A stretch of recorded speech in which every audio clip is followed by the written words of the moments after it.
Hey guys, Mixed Media Girl here. So in today's video, I am doing a gorgeous holiday resin vase.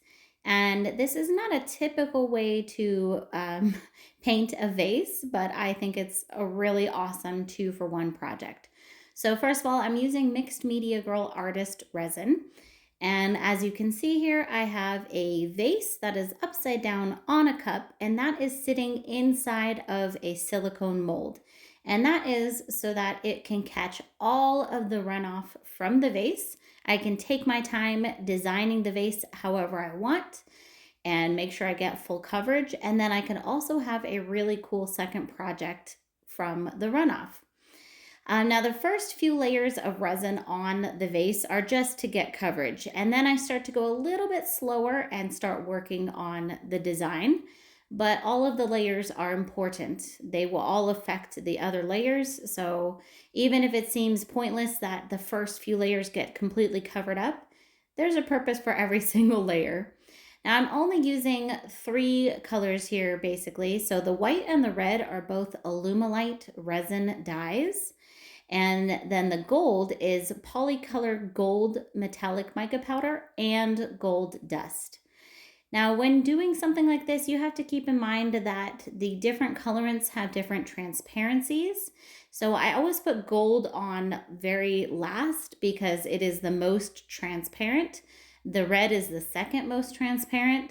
So on my final stages of this, I will do white first, then red, then gold, so that we can see all of the colors on here.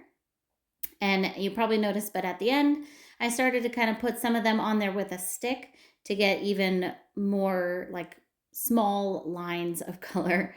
Now, once you're done with your design, remove the air bubbles with a heat gun or a torch, and then lift it up by the cup and take it out of the silicone mold. Now, in this case, I just let the silicone mold fill in and then I let it dry and came back and put another layer of resin on top of that to add in the handles. You can see that the design moves around a lot as it dries. That's totally fine. Just anticipate that. And then in this silicone mold, I removed the air bubbles with 91% isopropyl alcohol because heat can actually ruin the mold. Let that fully cure, and here is the finished project. So you can see on the top of this vase, there are drips, and that is intentional. I like that look on the design. If you don't, you can sand it off, and you can also do multiple layers on the vase and create an extra drippy look. Here's the tray all done. I put silver handles in it and a little bit of diamond dust in that top coat. You can see that sparkle, and it's just really gorgeous. So thanks for watching.